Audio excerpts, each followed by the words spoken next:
Global सियासी सूरत हाल क्या है, और इसमें तीसरी आलमी जंग की जो पेशगोइयां की जा रही हैं उनमें किस हद तक सदाकत है, किस हद तक ये बात सच साबित हो सकती है, एक ब्रेक के बाद आके बात करेंगे। जो मैं एक बार फिर खुश आमदेद। और अब वो तनाज़ा जिसने मिडल ईस्ट को इस वक्त अपनी लपेट में ले रखा है, ईरान की जानिब से जिस तरह इसराइल को टारगेट किया गया, उस बारे में मुसद्दका इत्तलात नहीं है कि इसराइल के अंदर जानी और माली नुकसान कितना हुआ। मुतज़ाद दावे किए जा रहे हैं, जबकि दूसरी तरफ अमेरिका ने यह पैगाम दिया है कि वो इसराइल के साथ खड़ा है। मीनवाइल इसराइल का ये कहना था कि अब वो रिस्पॉन्स के लिए वक्त और जगह का इंतखाब खुद करेगा। हम देख रहे हैं कि लेबनान में इसराइल की जानिब से कार्रवाइयां शुरू की जा चुकी हैं और वहां शहादतों की भी इत्तलात हैं। इसके अलावा शाम और इराक में भी मुख्तलिफ मकामात को निशाना बनाए जाने की इत्तलात है। लेकिन नजम सेठी साहब ने इस सूरत हाल के हवाले से जो प्रिडिक्ट किया था एक हफ्ता पहले जब ईरान की जानिब से अटैक किए गए थे, तो वो क्या था, क्या प्रिडिक्शन थी, और फिर आगे का हाल भी हम जानेंगे। ईरान को इन्वॉल्व करने में इन बिगर वॉर, वो तो इजराइल का ऑब्जेक्टिव काफ़ी अरसे से है कि किसी तरीके के साथ ईरान को उस लेवल पे प्रोवोकेशन की जाए कि वो एक्सक्यूज़ मिल जाए इजराइल को कि उसको अटैक करे, और स्पेशली न्यूक्लियर इंस्टॉलेशंस, जो कि अमेरिका का भी ऑब्जेक्टिव है कि न्यूक्लियर इंस्टॉलेशंस को नॉकआउट किया जाए।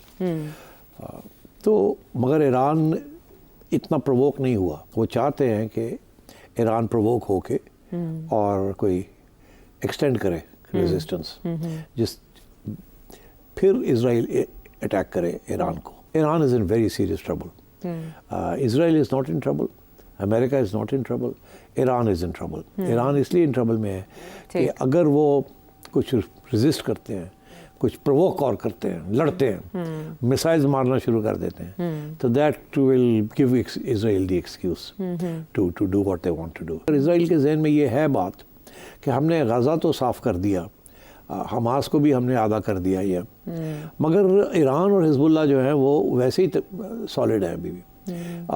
We need to weaken Iran, मगर हिजबुल्लाह को हम आधा अगर कर दें और उनको डिस्ट्रॉय कर दें, अच्छा, तो देन हमारे लिए कोई प्रॉब्लम नहीं है इन द मिडल ईस्ट।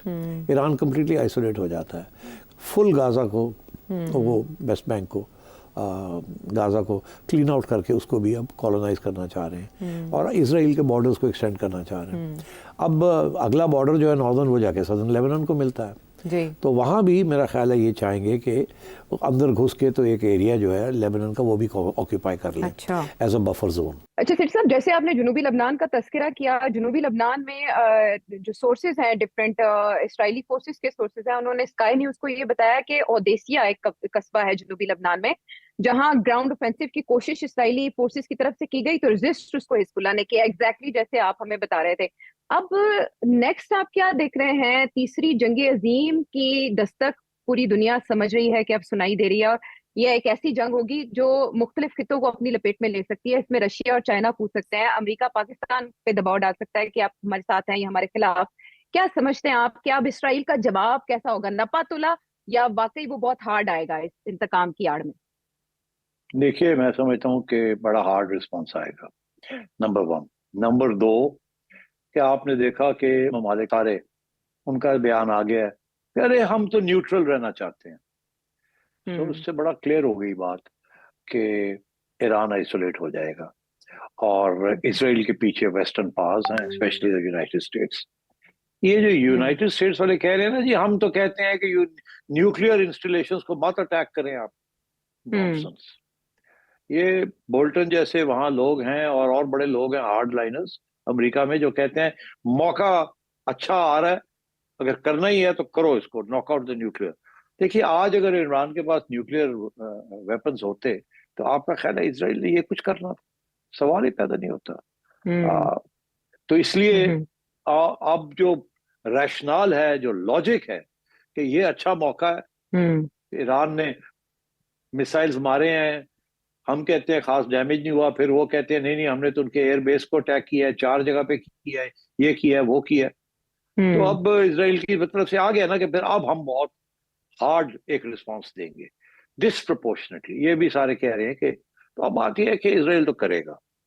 वो देखिए, मैंने आपसे पहले कहा था, जिस मुल्क ने 50,000 लोग मार दिए हैं, अब वो रुकेगा यहाँ? अब वो पूरा अपना मकसद जो है ना वो पूरा करेगा।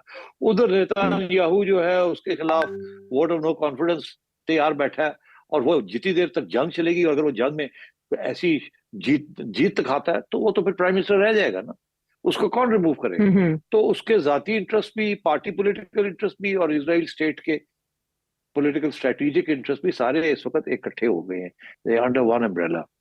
तो that is why I said in short term में it's Iran that is in trouble.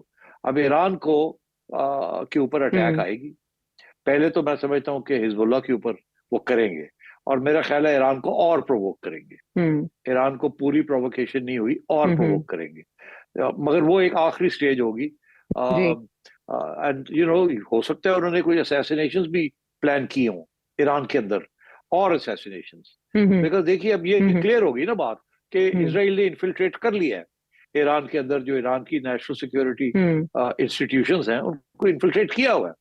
अब अभी एक्स प्रेसिडेंट अहमद साहब का बयान आया है कि जी इजराइल ने हमारी इंटेलिजेंस एजेंसीज आई.ई. ईरान की इंटेलिजेंस एजेंसीज को इन्फिल्ट्रेट किया हुआ है। देखिए money is a very big issue, and so therefore greed, and ये कभी कभी ये चीजें कामयाब हो जाती हैं। This is what spying is all about, turning people, getting information, और मोल्स होते हैं। तो मैं समझता हूँ कि अब अगर उन्होंने और असैसिनेशंस कैरी आउट कर दिए ईरान के अंदर, तो फिर ईरान कहाँ जाएगा?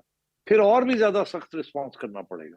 तो जितना रिस्पॉन्स ईरान करता है to a provocation by Israel, Israel को मौका मिल जाता है to do a harder response. तो ये मामला उस तरफ चल रहा है। आई फियर दैट ये इवेंचुअली ये ना हो कि वो न्यूक्लियर इंस्टॉलेशंस को अटैक करें, बट आई थिंक उससे पहले इट इज क्वाइट पॉसिबल कि और असैसिनेशंस हों, हिजबुल्लाह की भी और ईरान के अंदर भी, उनके साइंटिस्ट्स, उनके और लोग, I think they are, and उनके हेड ऑफ इंटेलिजेंस, उनके ऑपरेटिव्स, रेवोल्यूशनरी गार्ड्स के लोग, इट्स क्वाइट पॉसिबल कि अब इजराइल उस किस्म की जगह जंग करेगा। तो आपके ख्याल में इस सूरत हाल को कंट्रोल करने में कौन किरदार अदा कर सकता है, अमेरिका, रशिया या चाइना? रशिया चाइना तो कुछ भी नहीं कर सकते, और रशिया का चाइना का तो प्रॉब्लम यूक्रेन में चल रहा है ना, आपने देखा, एंड अमेरिका की वजह से वहां वो सोल्यूशन नहीं निकल रही। यूरोपियंस भी चाहते हैं वॉर कंटिन्यू करे वहां, अमेरिका भी ये चाहता है, तो इसलिए रशिया ने तो अभी यहाँ तक आ गया है कि उसने न्यूक्लियर थ्रेट्स करनी शुरू कर दी, हम तो न्यूक्लियर वेपन्स भी इस्तेमाल कर सकते हैं। और यहाँ so I don't think they are in play in play here. वो सवाल ये कि ईरान को मॉरल सपोर्ट या हथियार दें, आर्मामेंट सप्लाई करें, ये करें, वो हो सकता है, और वो रशिया कर सकता है, चाइना तो वो भी नहीं कर सकता, या नॉर्थ कोरिया कर सकता है, मगर वो भी वाया रशिया ही होगा। सो अब बात यह है कि आई फियर कि ईरान आइसोलेट होता जा रहा है, तो इसलिए I think Israel knows this, and therefore I think testing times for Iran. और ये भी हैरत अंगेज है कि सेंस करने और कैलकुलेट करने के बावजूद, यानी आपने भी अपने तज्जिये में कहा कि ईरान को प्रोवोक करने के लिए इसराइल की जानिब से ऐसे इकदाम किए जा रहे हैं, किस तरह से लीडर्स को टारगेट किया जा रहा है। ये हैरत अंगेज है कि ईरान ने इस तरह का काम क्यों किया। और ये भी स्पेकुलेट किया जा रहा है कि रशियन प्राइम मिनिस्टर, एक हाई लेवल डेलीगेशन ने 30 सितंबर को ईरान का तेहरान का दौरा किया, जिसके बाद शायद उसकी शहर ईरान ने ऐसा इकदाम किया हो। लेकिन इसके आने वाले दिनों में आलमी सियासत पर और मईशत पर क्या असरात होंगे? सिटी साहब, आपसे ये तजिया जानना बहुत अहम है, लेकिन वक्त हमारे पास खत्म हो गया। तो मैं चाहूंगी कि जो व्यूअर्स हैं वो अपने सवालों के जरिए आपसे कुछ जानना चाहें मजीद, तो ये नंबर आपके सामने है स्क्रीन। मोटी बात कर रही हूँ जाने से पहले जी, we are at the moment, हमें सस्ता तेल मिल रहा है। अगर ये वॉर इस किस्म की चीज शुरू हो गई और क्राइसिस हो गई तो तेल की कीमत बढ़नी शुरू हो जाएगी, और अगर तेल की कीमत बढ़ गई तो पाकिस्तान की मईशत के ऊपर बहुत नेगेटिव इम्पैक्ट होगा उसका। हाँ, और इस हवाले से ऑलरेडी इतलात हैं कि ये कीमत बढ़ना शुरू हो चुकी है, तो ये खतरे की घंटियां बज रही हैं। मिडिल ईस्ट क्राइसिस से ये ग्लोबल क्राइसिस में भी बदल सकता है। आपने इंडिकेशंस जानी, मजीद जानना चाहें तो इस नंबर पर अपना सवाल भेजिए। अगले प्रोग्राम तक के लिए इजाजत दें।